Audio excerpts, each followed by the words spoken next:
మన పాతకాలంలో పెద్దవాళ్ళు ఎన్నో ఆచారాలు ఎన్నో నమ్మకాలు పాటించేవారు కదా. వాటిలో కొన్ని ఈ రోజుకి కొంతమంది పాటిస్తున్నారు. అండ్ అలాగే వాటిని కొంతమంది మూఢనమ్మకాలు అనేవాళ్ళు కూడా ఉన్నారు. ఆ మూఢనమ్మకాలేంటో, వాటి వెనకాలన్న సైంటిఫిక్ రీజన్ ఏంటో కొన్నిటి గురించి ఈ వీడియోలో మాట్లాడుకుందాం. నెంబర్ 1, గర్భిణీలు గ్రహణం సమయంలో బయటికి రాకూడదు అంటారు. మన పెద్దవాళ్ళు చెప్పేదేంటంటే, సూర్యగ్రహణం లేదా చంద్రగ్రహణం సమయంలో గర్భిణీ మహిళ బయటికి వెళ్తే పుట్టబోయే బిడ్డకు లోపాలు వస్తాయని అంటారు. కానీ దాని వెనుకున్న సైంటిఫిక్ రీజన్ ఏంటంటే, గ్రహణం సమయంలో యూవీ కిరణాలు ఎక్కువగా విడుదలవుతాయి. ఇవి మానవ శరీరానికి హానికరం, ముఖ్యంగా గర్భవతులకు. అప్పట్లో శాస్త్రజ్ఞానం లేకపోయినా ముందు జాగ్రత్తగా ఈ ఆచారం పెట్టారు.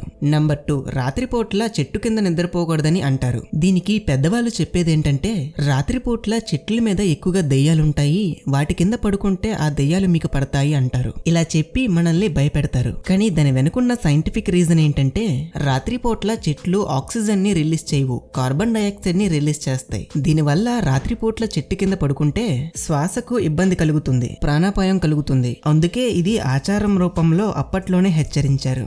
నెంబర్ 3, ఉదయాన్నే చాలా మంది గుడికి వెళ్తూ ఉంటారు. శరీరం శుభ్రంగా లేకపోతే దేవుడిని చూడకూడదు అని అంటారు. అంటే ఉదయం పూట ఖచ్చితంగా స్నానం చేసే గుడికి వెళ్లాలనే ఆచారం ఉంది కదా. దాని వెనుకున్న సైంటిఫిక్ రీజన్ ఏంటో చూద్దాం. ఉదయాన్నే లేచి స్నానం చేయడం వల్ల రక్త ప్రసరణ బాగా జరుగుతుంది, మానసిక ఉల్లాసం, శారీరక శుద్ధి కలుగుతుంది. ఇలా చేయడం వల్ల మనసు ప్రశాంతంగా ఉంచుతుంది. అందుకనే ఈ ఆచారం అనేది పెట్టారు.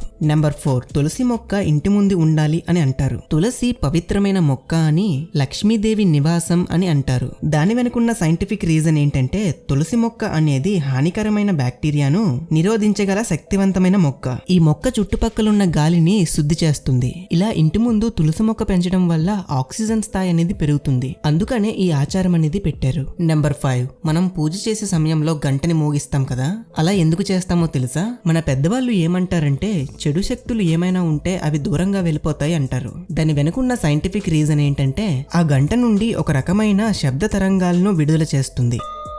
అది మన మెదడును శాంతిపరుస్తుంది, నాడీ వ్యవస్థ, మనసును ప్రశాంతంగా ఉండేటట్లు చేస్తుంది. ఇది మెడిటేషన్ చేసిన తర్వాత ఏదైతే వాతావరణాన్ని పొందుతామో, ఈ శబ్దం విన్న తర్వాత కూడా ఆ వాతావరణాన్ని కలిగిస్తుంది. నెంబర్ 6, చాలా మందికి బ్లాక్ కలర్ బట్టలు వేయడం అంటే చాలా ఇష్టం ఉంటుంది. కానీ చాలా మంది పెద్దవాళ్ళు ఏమంటారంటే, బ్లాక్ బట్టలు వేసుకొని బయటకు వెళ్తే దుష్ట శక్తులు వెంటపడతాయి అంటారు. దీని వెనుకున్న సైంటిఫిక్ రీజన్ ఏంటంటే, నల్ల రంగు అనేది వేడిని ఆకర్షిస్తుంది. అలా నల్ల బట్టలు వేసుకొని ఎండలోకి వెళ్లడం వల్ల మన వంటికి ఎక్కువ వేడిగా అనిపిస్తుంది, చెమట పట్టి చాలా చిరాగ్గా అనిపిస్తుంది. దానివల్ల స్కిన్ డిసీజెస్ వచ్చే అవకాశం కూడా ఉంది. అందుకే ఈ అలవాటును నెమ్మదిగా అశుభంగా మార్చారు. ఈ విధంగా ఇంకా నల్ల బట్టలు వేసుకొని బయటకి ఎక్కడికి వెళ్ళకూడదు అని నమ్ముతున్నారు. ఇంకా ఫైనల్ గా కొత్త బండ్లు కొన్నప్పుడు, పూజలు చేసేటప్పుడు నిమ్మకాయల్ని టైర్ కింద పెట్టి తొక్కిస్తారు.